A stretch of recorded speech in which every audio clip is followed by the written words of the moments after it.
to put on record that Beverly's having a whiskey shot. Yeah, one has to drink on the job. That was the challenge of the show, is that no cutlery will be provided, no hands. She digs into a pizza as she asks the fitness question. Yeah.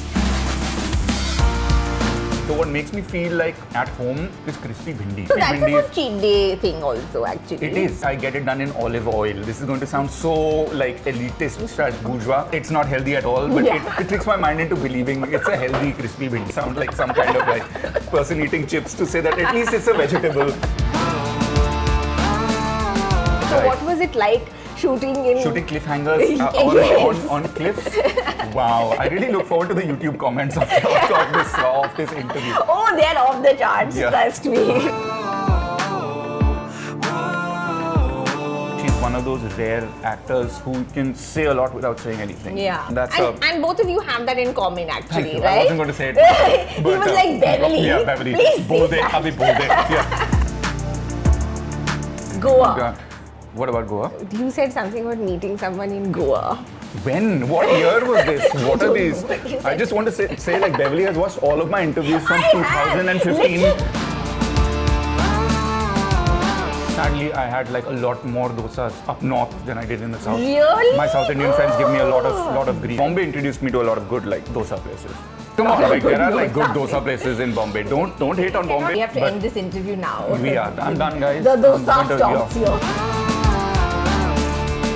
Guys, I have to just say this on record. This possibly has to be the most researched interview I have ever given. I'm on the ball with the theme of today. Notice how the film actor is not eating while talking for sound, not moving anything in front of. But I can go ahead and do whatever, right? Yeah. We can take 5 minutes and you just eat in silence, and I will not bother you. No, that's Yeah, don't mind. So don't keep that as part of the interview, guys. Please don't. Yeah. It's like the whole actor. This thing just goes.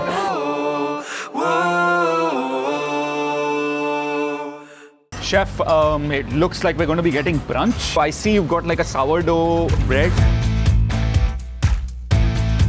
Yeah, we're going to do an avocado. That's amazing. So could we do a fried egg? That would be amazing. Sunny side up. Yeah, sunny side up. It's super. Anything else that you're planning to feed us? There's grilled chicken. There's a pizza for you. That sounds amazing. So there's avocado, eggs, and a little bit of grilled chicken. Grilled chicken. We are set for brunch.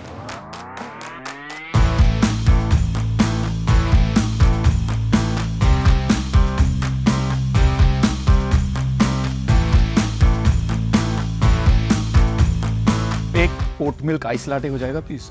तो double espresso, बर्फ and oat milk. Thank you. Hello. Hi, I was beginning to wonder if I'm the host of this show. You're the dish. Now I'm blushing.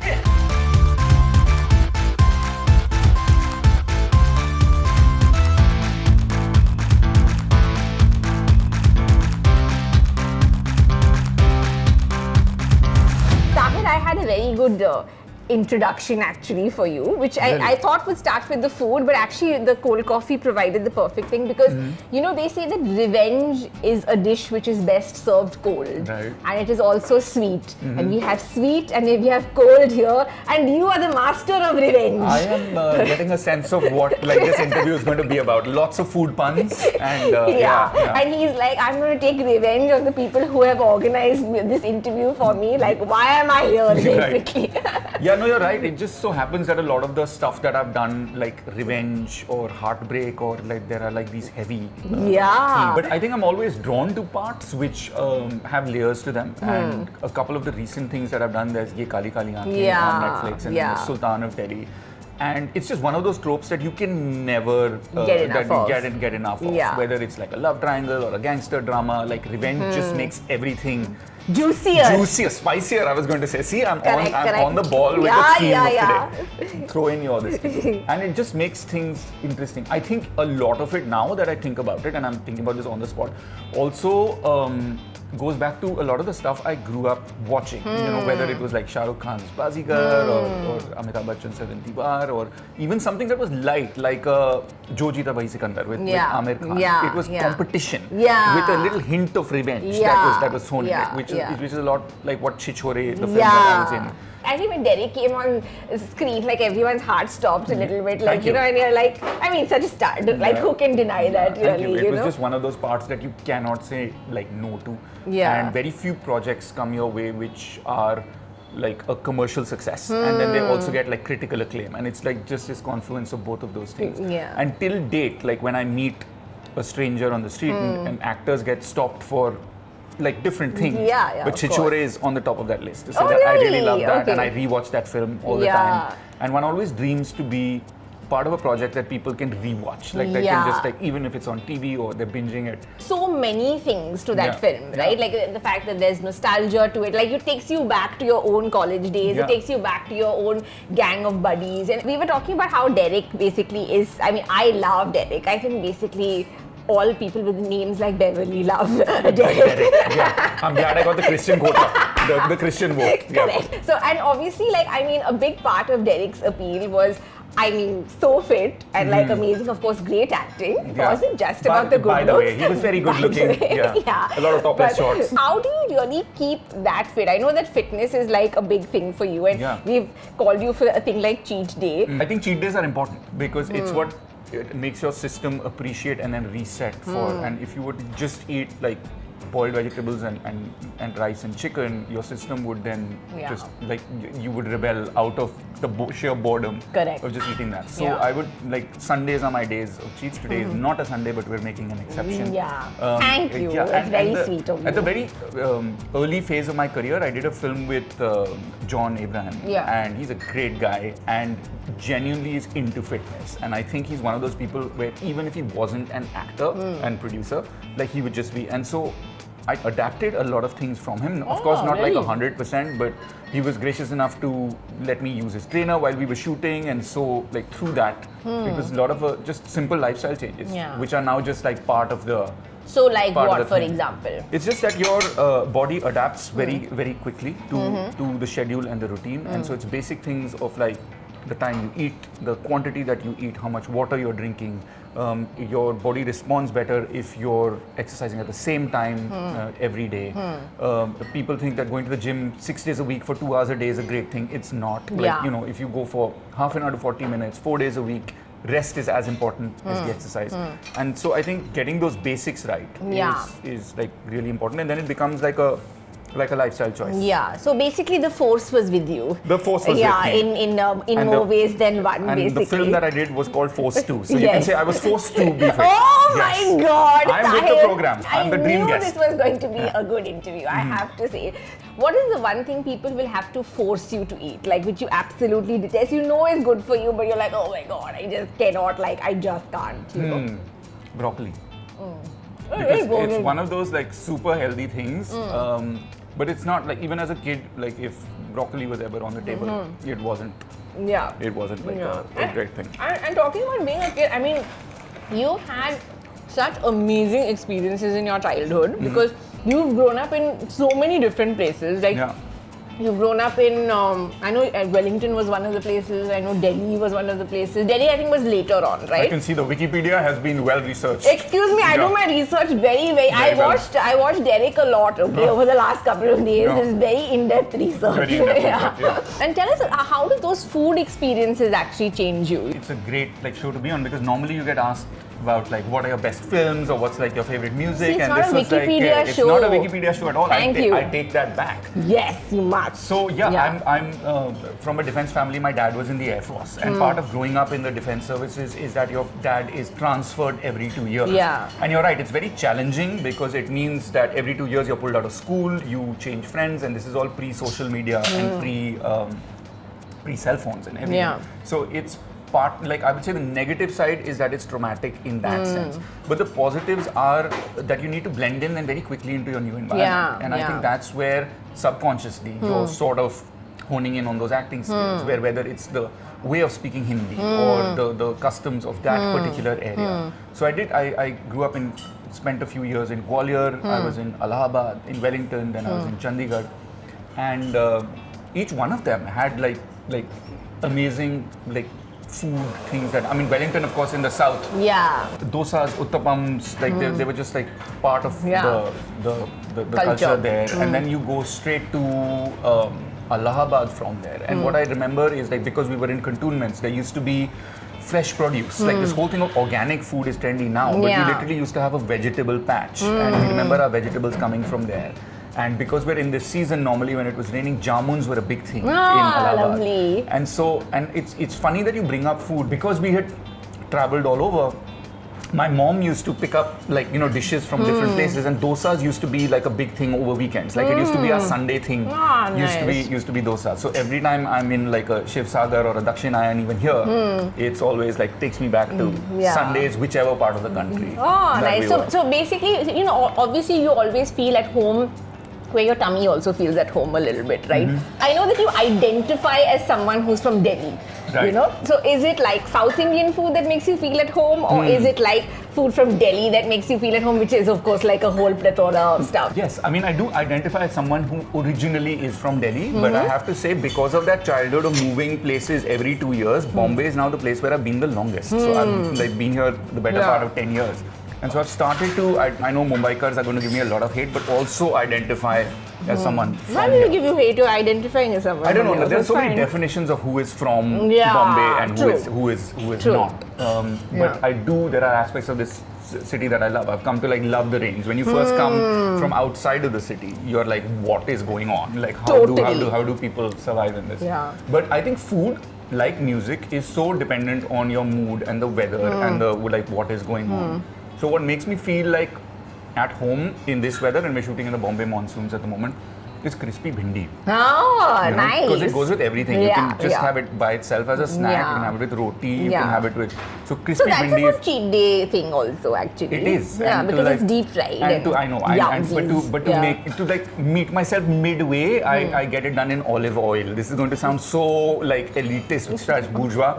It's not healthy at all. But Yeah, it tricks my mind. It tricks my mind into believing it's a healthy crispy bhindi. Whatever works So for whatever you. works, whatever works. It's fine, Yeah, it's yeah. fine. So that's the way you get around your cheat days, by Exactly. slightly lying to yourself. Slightly- It's okay. We all do it. Making me sound like some kind of like person eating chips to say that at least it's a vegetable.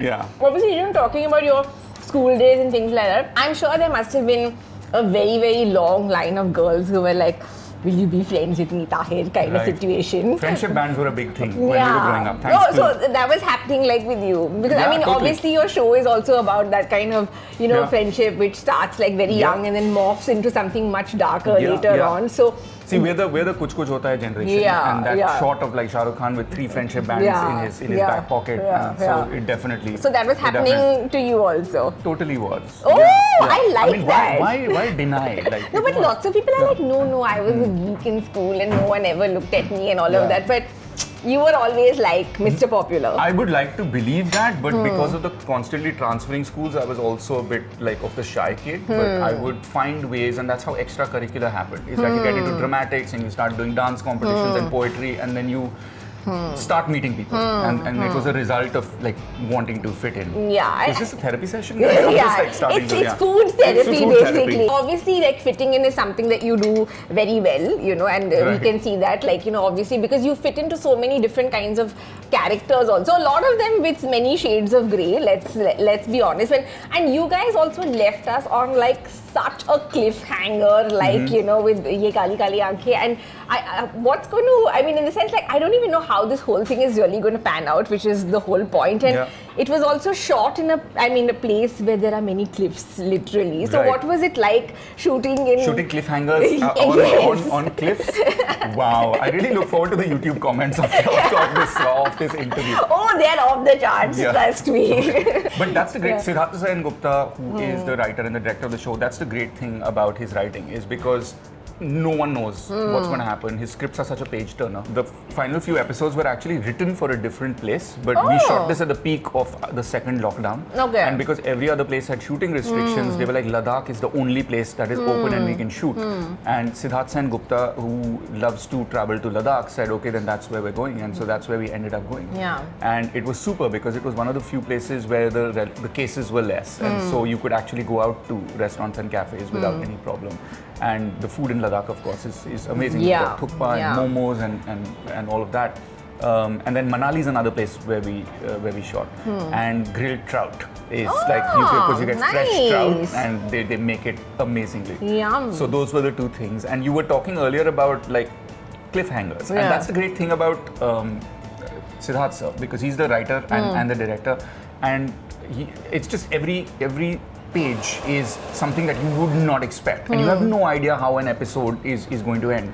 And that's one of the things that drew me to the project in the beginning, because you get the script and you think that, okay, I'm going to read one episode today and then I'll pick up the rest tomorrow, but then you end up reading all 8 and that's how you know that's a winner. Yeah, totally. We're going to actually be, I think, speaking to Shweta as well in a couple of days. That's awesome. And I wanted to talk to you before this. We really need to get this Shweta some more emotionally available men in life. I know, it's a problem with her. Yeah, like what is her deal? Like, she's always after these guys who are in some kind of, complicated life zone, basically. Yeah. But her skill set is amazing. She's one of those rare actors who can say a lot without saying anything. Yeah. And so if you've got like her character's got to be like longing or heartbroken or this thing, she can just look at you and it's conveyed. Yeah. And that's and both of you have that in common, actually, Thank you. right? I wasn't going to say it. He was like, Beverly. Yeah, Beverly. Please Bolde, say that. abhi bolde. Yeah. So. No, but because we were discussing that about the fact that, I mean, that's what makes you a great actor, is that you're not acting, Right. like, I mean, it's all being conveyed, basically. And so I think that's what makes you guys a good pair in this particular show. Thank you. And I'm really rooting for you all. Thank you. I hope to be emotionally available at some point in the show. Yeah. And what about in life? I knew that was coming. I had walked you into just it. walked right into that. Yeah, I am totally, especially after this food therapy session, I am totally He's emotionally, ready, I'm ready. Yeah. So why have you not been ready all this time? Or is I've been pretty ready. It's just that I haven't spoken about it you on don't have this time. thing. I don't know. I mean, you have time. Yeah, why would I? Just Goa. What about Goa? You said something about meeting someone in Goa. When? What year was this? What are these? know. I just want to say like Beverly has watched all of my interviews from I have, 2015. literally. So this could have been something I said like 8 years ago in some interview. When he walked in, I was actually having a moment because I literally watched every interview of Right. yours. I watched your shows. I watched Chichori again. I watched everything again. So I'm like fully like primed for this So I think interview. this is the point in the show where you tell me about my own life based on my interviews. So, Yeah. Tahir, it's good that you brought this up Yes. because actually Who did I meet at Goa? Can you remind me? on day number 10 or On day something. number- yeah. oh, shit. Or 11. And that was Right. your biggest regret, was leaving on day number 11. I do my research, people. Right. Even though it's 10 years old, the research, but it's fine. Yeah, So, yeah. But anyway, since we're talking about Goa, you like Goa, if not, I think Goa is whatever. amazing because it's like a 40-minute flight away. If you're there and you get a call for like a shoot project, you can always fly in. My parents have a holiday place over there. Oh, so how lovely! Yeah. So Yeah. 3 places you can recommend in Goa, and also I think obviously you have got a big friend gang in Delhi also. Right. So 3 places in Delhi also that you can recommend or that you hang out at or whatever. Sure. There's a quaint little cafe. I think this is in Benolim. It's called the Chocolate House. I really like it because it's owned by locals. It's between like Palolem and Madgaon, and I think like it's got the perfect mix of, you've got cafes but not too touristy. There's another place called Le Petit, which was started by Italians, and I always found it amazing because they bring ingredients in from Italy, but then you've got like these Goan aunties who are baking the dough in a Goan oven. So it's like this lovely. amazing. And for anyone who's traveled to Goa, this is not a restaurant recommendation, but it's the local pois, which is their version of paos. And the reason it's great is because it's so obviously, like they call it double roti. And it's so obviously, like my mouth is watering as I speak because there's a bakery close to where my parents live. It's a mix between, it's got like an Indian heritage, but it's got the Portuguese influence who were invaders in that part of the country. Yeah. And so you can see that there is like this culinary history that goes into making that. Yeah. And personally, I love eating food like that. When you know that There's a story that behind there's a it. story to it. Yeah. Not like our toast. It was like it tastes great, but I don't think there's like a historical trajectory. And what about Delhi? Like, I mean, where do you hang out when you go there, or is it just like friends' places and stuff like that? Mostly friends' places, but if there was an area that I would recommend for food, it would be near Nizamuddin or near Jama Masjid, because that is where the best non-vegetarian, real deal happens. Take lots of Digene if you don't have like a good stomach. Always a good tip. Always a good tip. Yeah. Sagar, if you're a fan of dosas. And sadly, I had like a lot more dosas up north than I did in the south. Really? My South Indian friends give me a lot of grief. That is terrible. Yeah, that is. Sorry, we have to end this interview now. We are. I'm done, guys. The I'm dosa going to- stops here and the avo toast also. Fully judging you. Very No, but bad. very like bad. Bombay introduced me to a lot of good like dosa places. Bombay introduced you Hey, to a come lot on, of like good there are like good places. dosa places in Bombay. Don't hate on You cannot Bombay, tell not on someone me. from Bangalore that there are good dosa Right, I places forgot. in I Bombay. forgot. mean, there are some, no I doubt, forgot. but Yeah. this cannot be the case. But anyway, thank you for those great food recommendations. And obviously, going forward, Tahir, I mean, I think you said like, this year, 2024, was going to be your year. You felt like Right. this is going to be the year when it all happens. How is that turning out for you? It's turning out amazing, to be honest. And if I have to trace back to where like a real change started, it would be Chichore and Derek. Because when I made a debut in Bombay, it was with a film called Mardani. And it was a negative, dark character. And I think when you do something and you do it differently and you do it like in a way that it gets noticed, the tendency always is then to try and see you in that light. Yeah, And yeah. Chichore is the first thing where there was like A a lightness. college boy, a Yeah. lightness, there was an emotional aspect to him. Yeah. And then after that happened came, a film like 83 and Ye Kali Kali Aankhein and Sultan of Delhi. And I was just dubbing for Ye Kali Kali season 2, which is going to be out soon. And so I really now think of every year going forward as like a new experience, a new beginning. Yeah. So obviously, you've worked with so many super talented people, right? Yeah. I just quickly wanted to ask you, best co-star to share a meal with? Best co-star to share a meal with. Wow. I've never thought of co-stars in terms of sharing meals. I mean, so must this have, is going to at like some jog point. like my Yeah. memory about.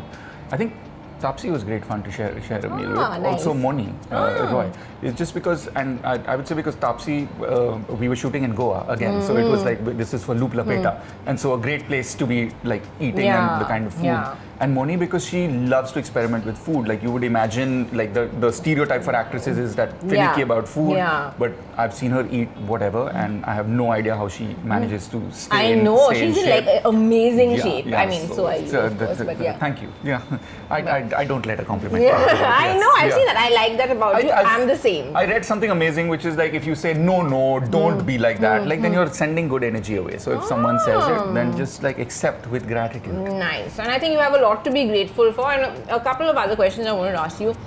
A lot of people obviously have lots of conversations over a dinner table and things like that. One conversation over a dinner table that really changed the course of your life. It was with an acting coach, and I had this over, not a dinner table, but it was over coffee. Table is fine. And he said something very profound. He said, never underestimate the power of now, like the moment. Like because of this line of work, the tendency is, and actually any line of work, the tendency is to look forward to high points. When am I shooting next? When is my next release? When is my next holiday?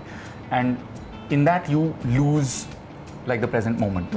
They're profound words. I still try and find meaning in them and live up to them. I'm not always successful, but it definitely changed the way I see things because, and I think I speak broadly for a lot of kids, especially in India, you're brought up in order to chase the end result, and you forget about the that journey. was what was so important in Chichore as Yes, well, yeah, right? yeah, I mean, yeah, it's it not about the resonated. end Yeah, it result. It's resonated about so well, yeah. living life Are we as getting well. too heavy for like a brunch? No, this thing? it's fine. All has to be the perfect balance, right? It cannot be too heavy. It cannot be too It has light. to be And sweet and sour. correct. And Yeah. no one knows that better than you. And and my final question in this zone is one conversation that you had with someone which you wish you could repeat, which you wish you could have again. I think I was solo traveling in Istanbul, and this is just like a stranger I met in a coffee shop, and it was one of those like before sunrise, before sunset kind of. I don't know if you've seen that trilogy. Of course. Without the romance, it was Yeah. just like strangers Okay. both traveling solo, and you meet, and where conversation just like flows. And she was someone who was I think she was a psychiatrist and a yoga teacher at the same time. So it was like this perfect blend of like spiritual and science. And it was just a great conversation. And it lasted only about 20 minutes. And I'm talking about it 2 years later. Wow, that's some impact. It is. And the crazy thing is that after she left, I realized I'd never told her my name and she never told me my hers. And yeah, so it was gosh. just like one of those moments that was meant to happen. But that's so sad. No, it's not. It's great. Like in a I'm feeling sad about it. You don't have to. Yeah, But like that's a full like filmy moment waiting to happen. It is. Oh my yeah, gosh. but like it was great because it was just real and true for that moment. Yeah. And then there were no like, what's your Instagram handle and all of that. It Which was takes just away a little bit of the romance actually. Sometimes. But you have right? to believe me, this was not like a romantic Oh, interaction. okay. It was just like totally this thing. Yeah, just Mm. clarifying. It wasn't. It was just like two people meeting saying, hey, you're traveling, I'm traveling. Yeah. You know what's going on. And it was a great conversation. Okay, I gotta go. But it was a conversation that I'm talking about for the first time because you asked that question. Lovely. Yeah. That's great. And you know, obviously, we started the conversation with coffee. And I feel like we should end the conversation also with coffee. But one of the things which I told you was actually like, you know, which I identified, which is on Instagram, I mean, whatever, you know, was the fact that, you know, you say authenticity over approval and that you're a caffeine junkie. And caffeine is something that you know a lot about because you spent a lot of time in Melbourne actually doing that, right? Like you were a barista. Guys, I have to just say this on record. This possibly has to be the most researched interview I have ever given. So, yeah. Thank you. Yeah. That's why I have big dark circles under my eyes, all Right. those nights spent In research, in research. So tell us the 3 steps or 3 tips to making the perfect cup of coffee. Been doing like coffee for a really long time. For me, it's become more about like efficiency and portability. And I know people are into like, you know, like the machines and like did it come from Italy or Germany and what kind of like grinder does it have? But because I'm constantly in shoots, sometimes you're shooting in areas where there is zero electricity. There's something called a Vietnamese press, which is also a South Indian filter Correct. press. Yeah. And it is the most efficient way to do things. It's the freshest way to do things. The only thing that I am picky about is that what is the level of the roast, which is how dark and ends up affecting how acidic your coffee is. And so I like a medium dark Very scientific kind of and all of process. that. It's not that. I mean, people have To me it sounds people have made it. Like I remember going to a Dubai coffee shop where there were literally beakers in the background because there's like a slow drip and then they're getting into like it's so filter papers. confusing, yeah. And I think it's about like what gives you the best taste. At the end of it, it's about like, is it a yum coffee or a yuck coffee? And it should be simple. That is a great way to summarize what we try to do on this show also. Yum or yuck. Yum or yuck. So that's let us what know. it all boils down to Yeah. basically. Like, share, subscribe. Like, share, not subscribe. Thanks, Tahir, for tolerating all my slightly creepy, stalkery questions, but that's something you're They used were to. very flattering and very well researched. I say it again. Thank you so much. Thank you so much. And as always, another great episode. And we sign off with our tagline: "आते रहिए, खाते रहिए, पूछते रहिए." खाने में क्या है? What a pro! वाह.